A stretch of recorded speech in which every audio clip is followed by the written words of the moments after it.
گھر میں جمعہ پڑھانے کا طریقہ، کیا گھر میں نماز جمعہ پڑھایا جا سکتا ہے؟ اگر پڑھایا جا سکتا ہے تو اس کا طریقہ کار کیا ہے اور کتنے لوگ ہونے چاہیے؟ طلال صاحب لاہور سے۔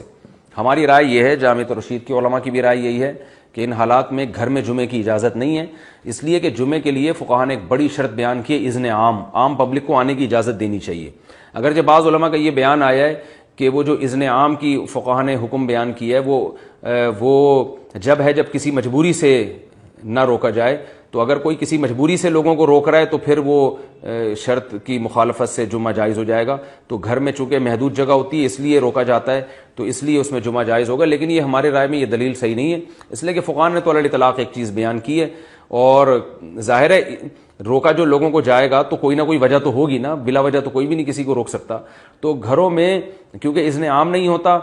اس لیے بھی اس میں جمعہ جائز نہیں ہے۔ اور ایک اور مصلحت کی خلاف ورزی ہے کہ جمعے کی اہمیت کے بھی خلاف ہے یہ۔ اگر اس طریقے سے آج لوگوں کو اجازت دے دی جائے گھر گھر جمعہ کرنے کی تو کل کیا ہوگا؟ جمعے کا تو مطلب ہی جو جمعہ ہے نا، جمعہ یہ کہتے ہی اجتماع کو ہے، اجتماع سے نکلا ہے، کراؤڈ کو کہتے ہیں۔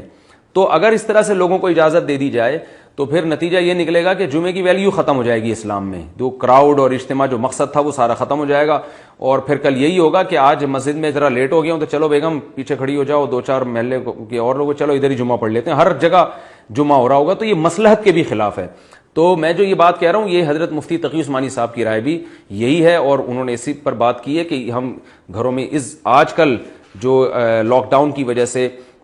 مسجدوں میں جو گورنمنٹ نے جمعے کو محدود کر دیا، تو وہ اس کی بیس پر ہم گھروں میں لوگوں کو جمعہ پڑھنے کی اجازت نہیں دے سکتے۔ تو یہی رائے حضرت مفتی تقی عثمانی صاحب کی بھی ہے، جامعۃ الرشید کے علماء کی بھی یہی رائے ہے، لیکن بہرحال اختلافی مسئلہ ہے، بعض علماء جائز کہہ رہے ہیں۔ تو جب کوئی اختلافی مسئلہ ہو کسی بھی عالم کو آپ فالو کر لیں، کسی دوسرے پر آپ طنز نہ کریں، اس کی تضحیق نہ کریں، جو ہے نا توہین نہ کریں، کسی کی بھی رائے پر عمل کریں۔ ہماری رائے یہی ہے کہ گھر میں جمعے کی اجازت نہیں ہے۔ ہاں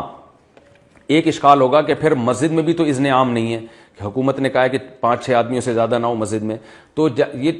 اگرچہ اذن عام نہیں ہے لیکن وہ گورنمنٹ نے چونکہ فیصلہ کیا ہے کہ مسجدوں میں جمعہ ہوگا، تو جو شرط اجتہادی ہوتی ہے نا وہ گورنمنٹ کے یعنی اذن سلطان کی وجہ سے وہ شرط پھر کالعدم ہو جاتی ہے۔ تو کیونکہ گورنمنٹ کا فیصلہ ہے تو گورنمنٹ کے فیصلے کی وجہ سے مسجد میں جمعے کی اجازت ہوگی۔ یہ ایک فقہی باریکیاں ہیں جو عام لوگ نہیں سمجھتے۔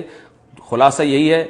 خلاصہ میں بتا دیتا ہوں، وہ سمجھ میں آ جائے تو اچھی بات ہے کہ مسجد میں جمعہ پڑھیں، نہیں ہو سکتا اگر گورنمنٹ نے پابندی لگائی ہے آپ کے مسجد میں جانے پر تو گھر میں ظہر کی نماز پڑھیں۔ پھر اس میں دو رائے ہیں علماء کی، بعض علماء کہتے ہیں کہ جماعت سے پڑھیں، بعض کہتے ہیں انفرادی پڑھیں، تو ہماری رائے یہی ہے کہ انفرادی پڑھی جائے گی جماعت۔ اگرچہ بہت بڑے عالم ہیں حضرت مفتی تقی عثمانی صاحب، ان کی رائے یہ ہے کہ ظہر گھر میں جماعت سے بھی پڑھ سکتے ہیں، لیکن جامعۃ الرشید کے علماء کو اس رائے پر اطمینان نہیں ہے۔ وہ تو علماء میں اختلاف رائے ہوتا ہے، دلائل کیا ہیں اس بحث میں جانے کی ضرورت نہیں ہے، پیچیدہ بحث بن جائے گی۔ احتیاط یہی ہے کیونکہ اس پر سب کا اتفاق ہے کہ گھر میں ظہر کی نماز انفراداً پڑھنا تو بالکل جائز ہے، جماعت میں اختلاف ہے، اس لیے ہم کہتے ہیں بھائی انفراداً پڑھ لو